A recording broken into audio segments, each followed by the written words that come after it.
And now it's time for race 3, New York American Magic against INEOS Britannia. Okay, pins open. Copy, yeah. Push, guys.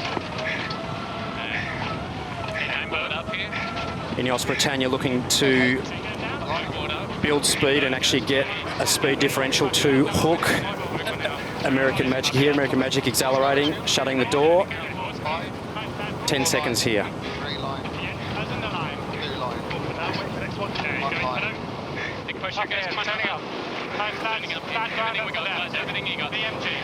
Race 3 is go in the Louis Vuitton preliminary regatta here in Barcelona. The New York Yacht Club's American Magic in the foreground, and beside them, INEOS Britannia, the official challenger of record. Very similar. Okay, trying to work a bit of height now. Okay, you're on 0 offset. Yeah, we're on 1 1. 30 seconds. On board USA here now. A little bit of a high groove here. Copy. Happy to take it. Yeah, nice on the jib. Okay, we are closing gauge. 25. Nothing in this race at the moment. Both boats very, very evenly matched here. Slight advantage to INEOS Britannia for me. Okay, we're very close here.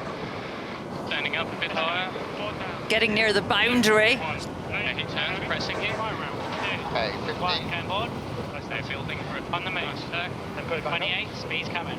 5. Yeah, nice GMG mode here. Okay, average shift here. It's coming out. 38 head all the way. Down to chase 0. Peter, what did you make of that start? Gee, I've got to say, INEOS Britannia looked quick today.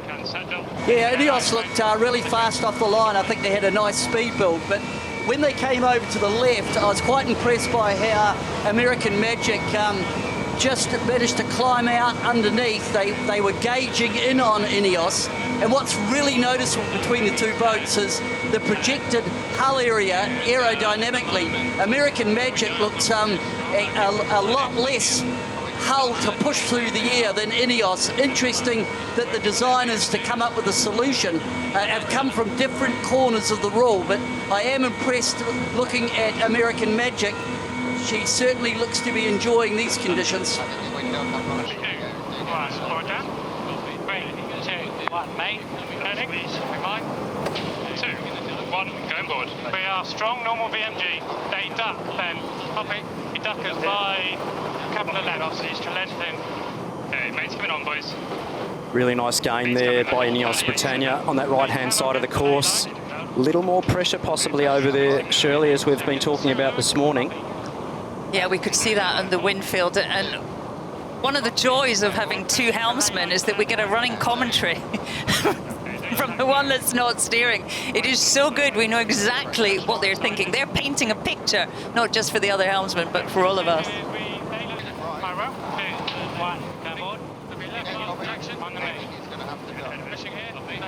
Have American Magic made gains on the first leg upwind?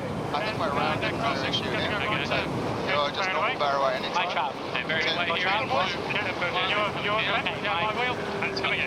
So it's Patriot around the top mark for the first time with a slight advantage. Let's see what that will be. They're saying 6 seconds. Game on. Both boats having to transition, both puffs and lulls heading to either side of the course, so it would be really interesting to see how this next intersection is going to be, of who's made a gain and who's made a loss. Quite difficult to tell as they both have to transition a few puffs and lulls here. They're just across American Magic.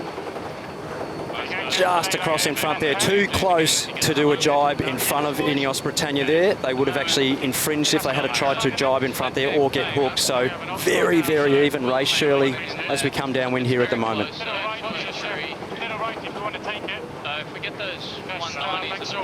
You know, today really is reveal day. It's for all of us to take a look, but also all of them to collect data.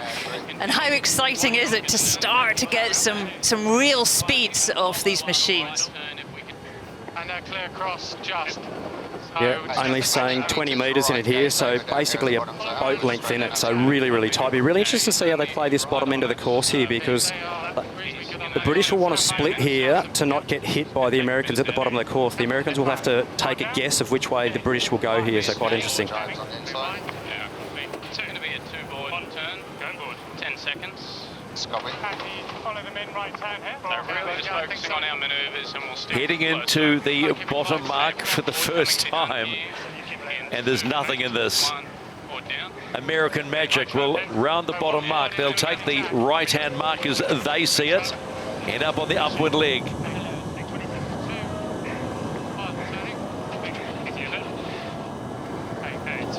And followed straight away by INEOS Britannia. Yeah, straight into attack INEOS Britannia here for sure. And yep, around they go. They'll be really wanting to stay in touch here. The Americans going with them, which is the right thing to do. They'll basically shepherd them across to the right-hand side of the course and make them pay on the way back. They'll be basically looking to hit them on the next tack and actually put them in the dirty air.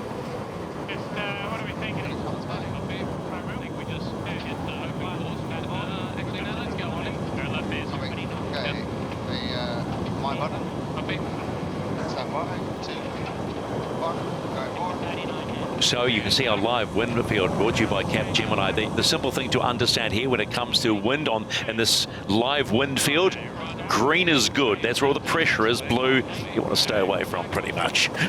Yeah, no, green is definitely good. And as you see American Magic there, just sailing into a little bit more pressure there. You should see the boat speed going up a little bit there as we are, which means that it's all working as it should. That's what you'd love to see as a sailor, and forcing INEOS Britannia basically to tack away there back to the left. So great job from the American Magic team there, spotting a bit of pressure, early tack back, and they're certainly in a commanding position now as we head towards the top end of the course.